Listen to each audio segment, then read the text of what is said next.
know that my hope is found in the name of Jesus. Ooh,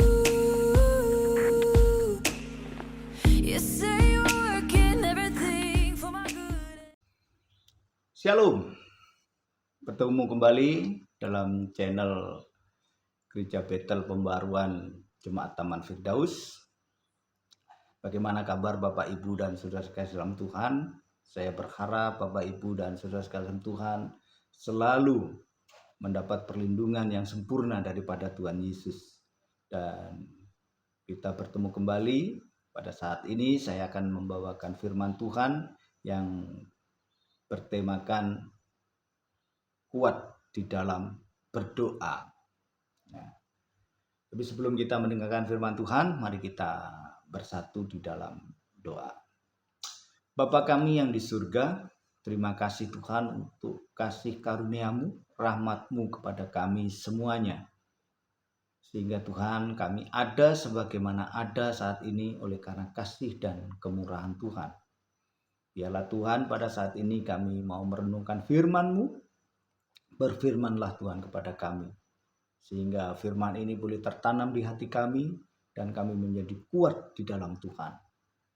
Berfirmanlah Tuhan, kami sudah siap untuk mendengarnya. Terima kasih ya Tuhan Yesus. Haleluya. Amin. Bapak Ibu dalam kasih Tuhan, banyak hal yang kita hadapi di dalam kehidupan ini. Ya, kalau baru-baru ini ada perang antara Iran dan Israel, kemudian ada ancaman Israel untuk Indonesia. Karena apa? Karena Indonesia selalu membantu Palestina. Ya. Tetapi ini semua bukan menjadi suatu ketakutan bagi kita sebagai orang percaya. Ya, itu adalah urusan politik. Nah, urusan kita kepada Tuhan apa? Tetaplah berdoa. Karena apa? Bapak Ibu dalam kasih Tuhan, kita tahu sebagai orang percaya, kita ini seperti domba yang diutus ke tengah-tengah serigala. Artinya apa? Domba itu tidak punya taring, tidak punya cakar untuk membela diri. Ya, kalau diterkam serigala ya udah habis. Nah, Bapak Ibu dalam kasih Tuhan, 1 Tesalonika 5 ayat 17 katakan begini, tetaplah berdoa. Kenapa toh kok hanya dua kata, tetaplah berdoa? Ya. Bapak Ibu dalam kasih Tuhan, ada 3 hal kenapa kok kita ini harus tetap berdoa. Yang pertama, menjadi pribadi yang tidak akan goyah di tengah-tengah badai kehidupan. Ya, menjadi pribadi yang tidak akan goyah di tengah-tengah badai kehidupan. Bapak Ibu, apa sih yang dimaksud dengan badai kehidupan? Ya, badai kehidupan ini adalah masalah-masalah dalam kehidupan kita yang harus kita hadapi, bukan kita hindari. Ya. Ketika di mana Bapak Ibu dan saudara sekalian di dalam titik nol atau terpuruk, sudah punya usaha yang mapan, tahu-tahu bangkrut. Nah, ini adalah badai kehidupan. Sudah dalam posisi yang baik, kemudian jatuh. Nah, makanya Tuhan katakan apa? Tetaplah berdoa. Nah, yang kedua, doa itu ibarat akar pohon. Ya, kalau kita lihat di Indonesia ini ada pohon yang akarnya banyak, yaitu pohon beringin. Ya, akarnya banyak sekali.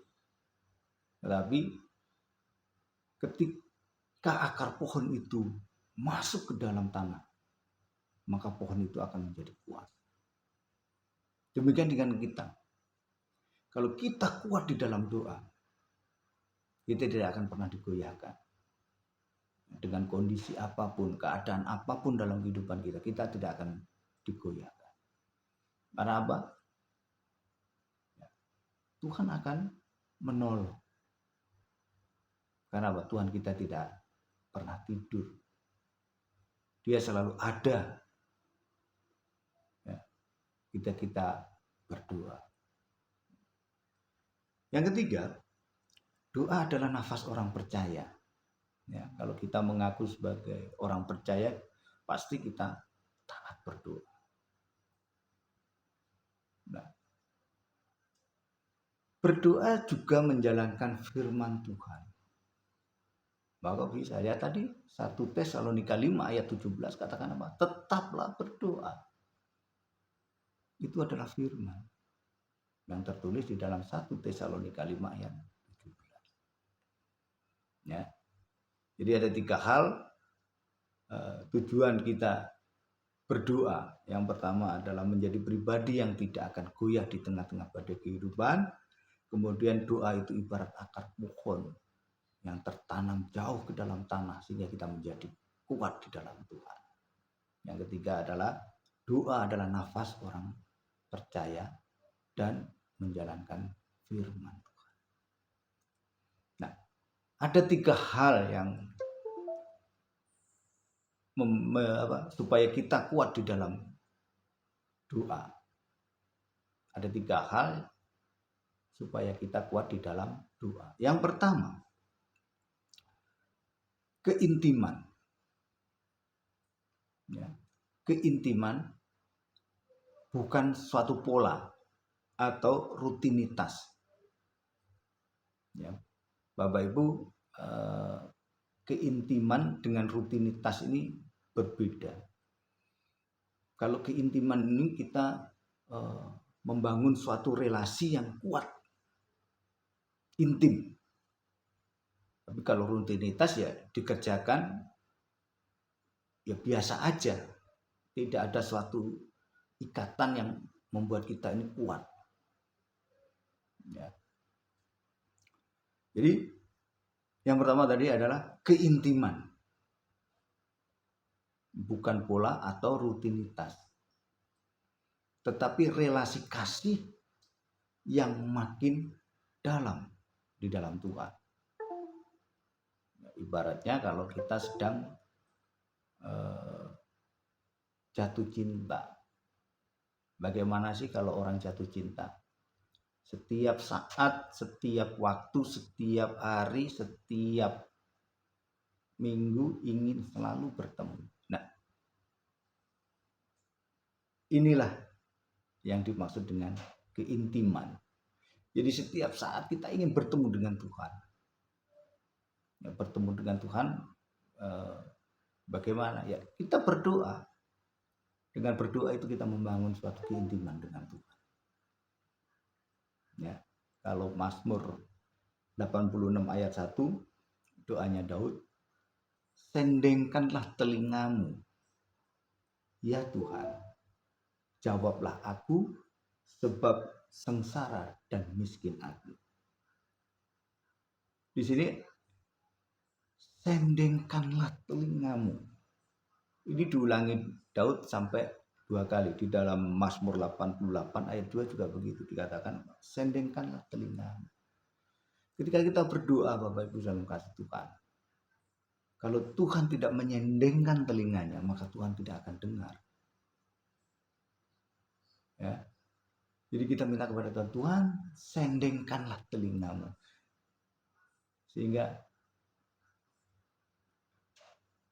jawablah aku. Ya. Jadi Daud membangun suatu keintiman dengan Tuhan.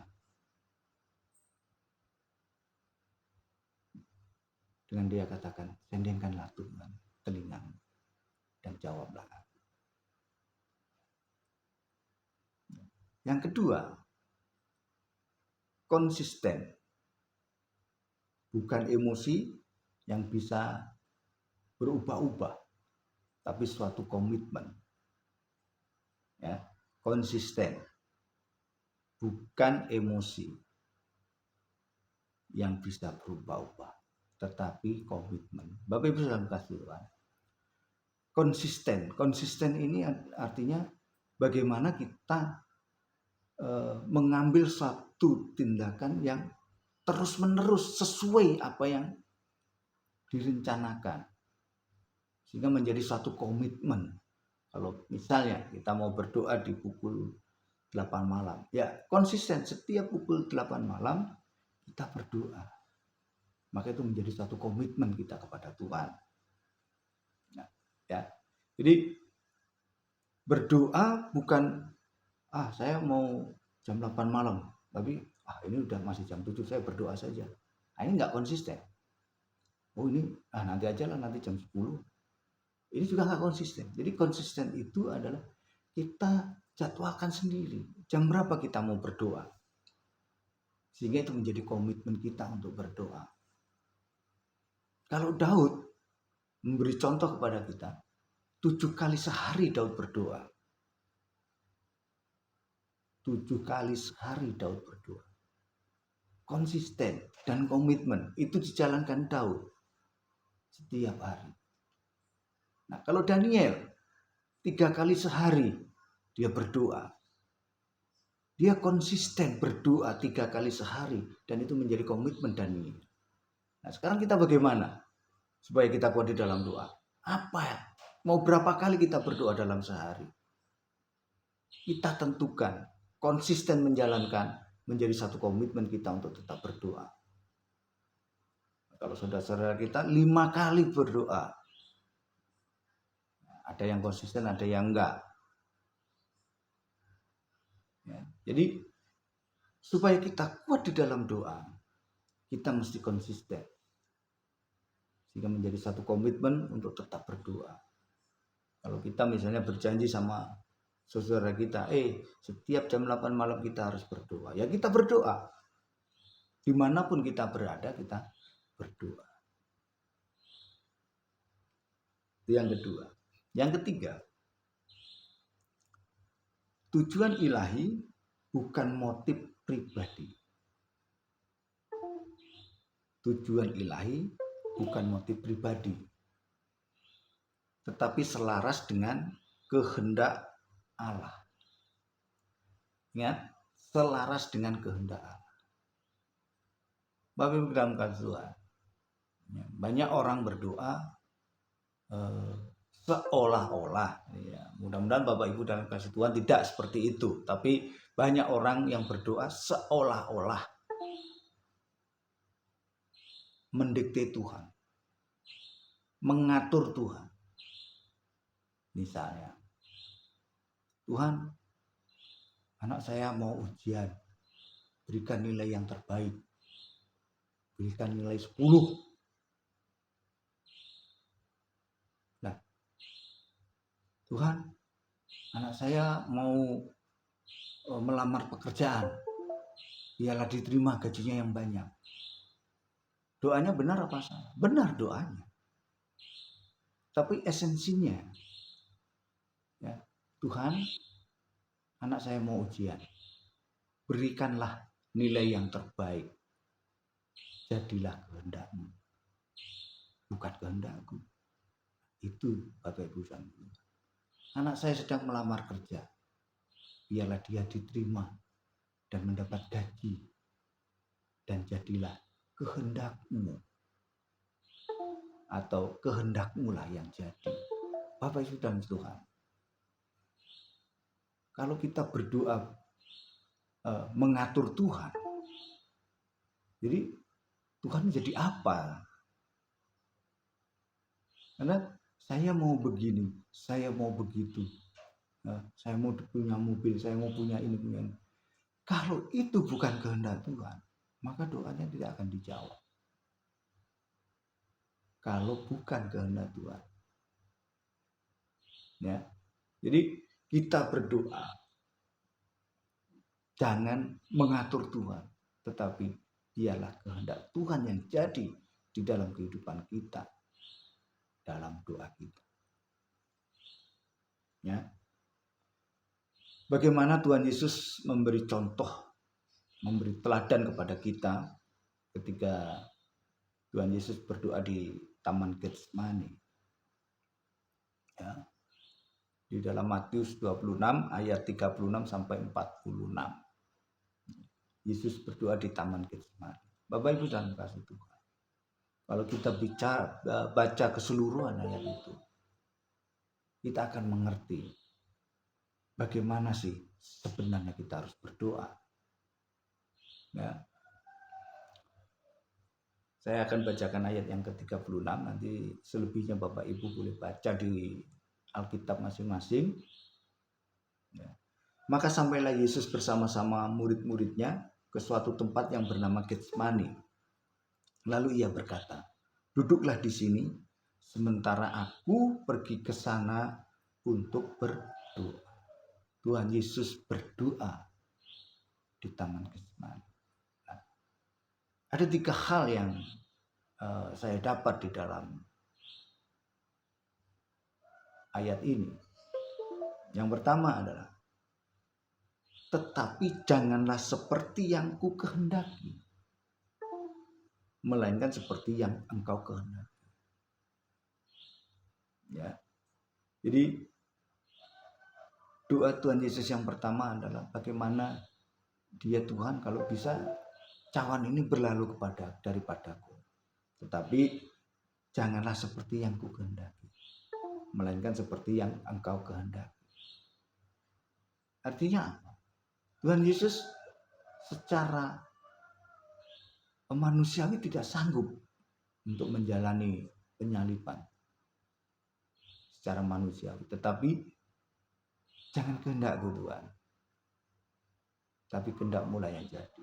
Nah, terus yang kedua adalah supaya kamu atau kita jangan jatuh ke dalam pencobaan. Ya. Bapak Ibu saudara kasih Tuhan,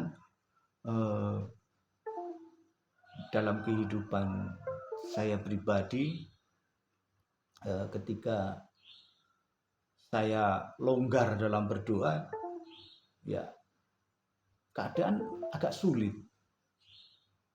Sulit dalam arti kita tidak bisa berpikir secara baik, ya, kita tidak bisa berpikir secara firman Tuhan dalam kehidupan kita.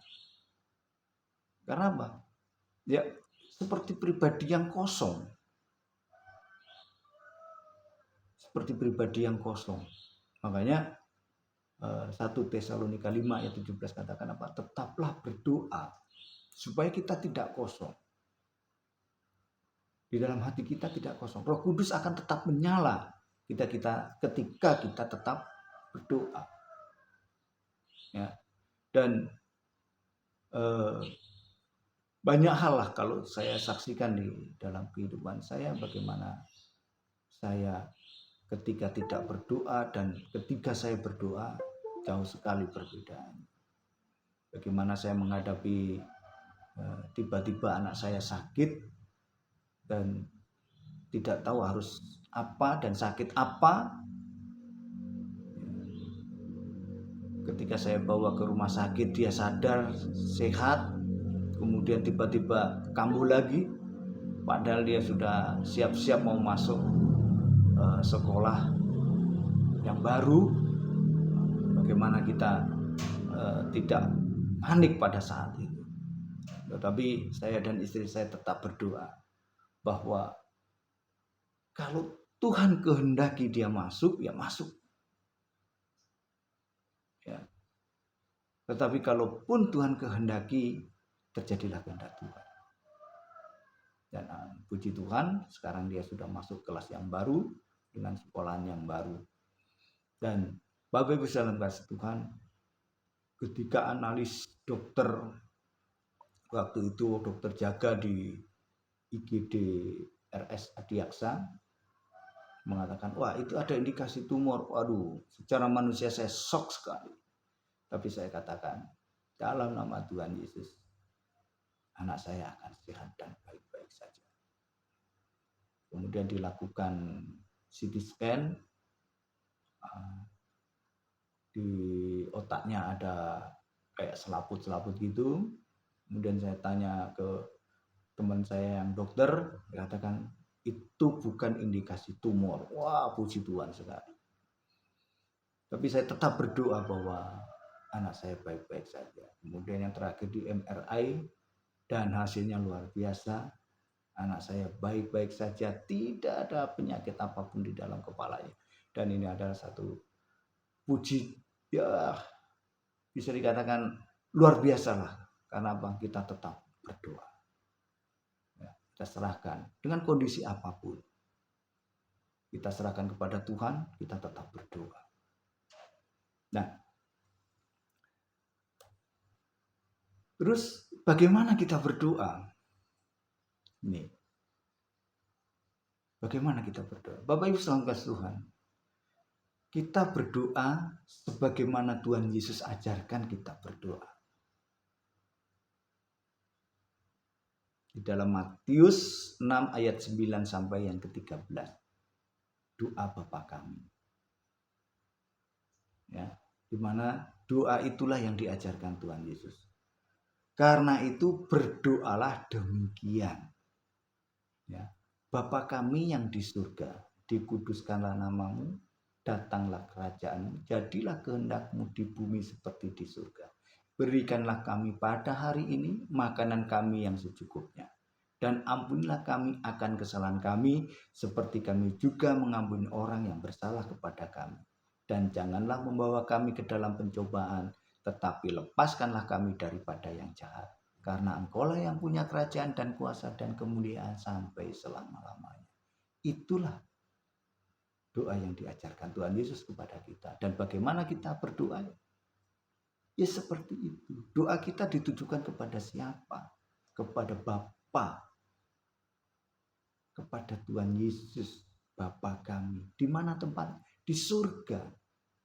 Bapa kami yang di surga. Jadi ketika kita berdoa, jangan salah alamat. Ya. Kalau Yakobus 4 ayat 3 katakan begini. Atau kamu berdoa juga, kita berdoa juga, tetapi kamu tidak menerima apa-apa. Kita tidak menerima apa-apa. Karena apa? Karena kita salah berdoa. Yakobus 4 ayat 3, karena kita salah berdoa. Karena kamu salah berdoa.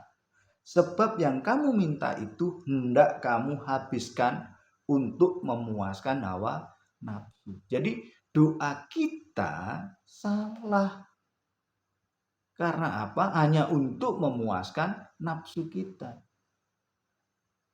Ya, yang seperti tadi saya katakan bahwa kita berdoa maunya anaknya pinter, tapi tidak pernah belajar. Dan apa? Tuhan saya mau ini, Tuhan saya mau itu. Jadi Tuhan mau, saya mau, bukan Tuhan yang mau ketika kita berdoa. Ya, Yakobus 4 ayat 3 katakan apa? Kamu salah berdoa. Jadi bagaimana kita berdoa?